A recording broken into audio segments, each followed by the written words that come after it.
ನೋಡಿ, ಈ ಊರ ಹೆಸರು ಬಂದು ಭಿಕ್ಷಾಲಯ ಅಂತ ಕರೀತಾರೆ. ಹಳೆ ಹೆಸರು ಭಿಕ್ಷಾಲಯ, ಇವಾಗಿನ ಹೆಸರು ಬಂದು ಬಿಚ್ಚಾಲಯ ಅಂತ ಆಗಿದೆ. ನೀವೆಲ್ಲ ಮಂತ್ರಾಲಯಕ್ಕೆ ಹೋಗಿ ಬಂದ್ರೆಲ್ಲಾರು ಮಂತ್ರಾಲಯದ ಹಳೆ ಹೆಸರು ಮಾಂಚಾಲಯ, ಇವಾಗಿನ ಹೆಸರು ಬಂದು ಮಂತ್ರಾಲಯ ಅಂತ ಆಗಿದೆ. ನೀವೆಲ್ಲ ಪೂಜ್ಯಾಯ ರಾಘವೇಂದ್ರಾಯ ಸತ್ಯ ಧರ್ಮರತಾಯ ಚ ಮಂತ್ರ ಕೇಳಿದಿರಲ್ವಾ? ಆ ಮಂತ್ರ ಬರೆದಿದ್ದಂತಹ ಮಹಾನುಭಾವರೇ ಅಪ್ಪಣ್ಣಾಚಾರ ಅವರು ಹುಟ್ಟಿದಂತಹ ಊರಿದು. ಅಪ್ಪಣ್ಣಾಚಾರ ಅವರು ಯಾರು ಅಂದ್ರೆ ಶ್ರೀ ರಾಘವೇಂದ್ರ ಸ್ವಾಮಿಗಳವರ ಶಿಷ್ಯರು. ಅಪ್ಪಣ್ಣಾಚಾರ ಅವರ ಜೊತೆಗೆ ಇದೇ ಊರಲ್ಲಿ ರಾಘವೇಂದ್ರ ಸ್ವಾಮಿಗಳವರು ಅವರ ಮಂತ್ರಾಲಯಕ್ಕೆ ಅವರು ಬೃಂದಾವನ ಪ್ರವೇಶ ಹಾಕಿನ ಮುಂಚೆ 13 ವರ್ಷ ಕಾಲ ರಾಘವೇಂದ್ರ ಸ್ವಾಮಿಗಳವರು ಈ ಕ್ಷೇತ್ರದಲ್ಲಿ ಇದ್ದಿದ್ದು. ಅವರಲ್ಲಿ ಇರೋ ಕಾಲದಲ್ಲಿ ನಿಮ್ಗೆ ಎದುರುಗಡೆ ಬೃಂದಾವನ ಕಾಣಿಸಿದನ ಎಲ್ಲರಿಗೂ?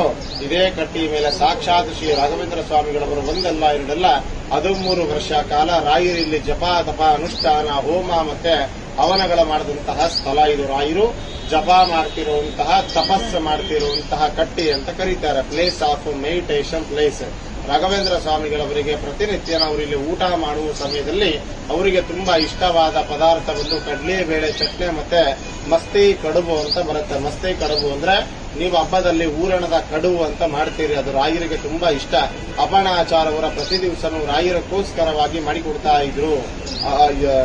ಅಪ್ಪಣ್ಣಾಚಾರ ಅವರೇ ಅವರು ಕೈಯಿಂದ ಕೂತು ಅವರ ರುಬ್ಬಿದಂತಹ ವರಳಕಲ್ಲು ರುಬ್ಬಗುಂಡು ಇವಾಗೂ ಇದೆ, ಅಲ್ಲಿ ಮೇಲ್ಗಡೆ ಬರುತ್ತೆ. ಎಲ್ಲ ಹೋಗ್ತಾ ನೋಡ್ಕೊಂಡು ಹೋಗಿ ರಾಘವೇಂದ್ರ ಸ್ವಾಮಿಗಳವರು ಇಲ್ಲಿಂದ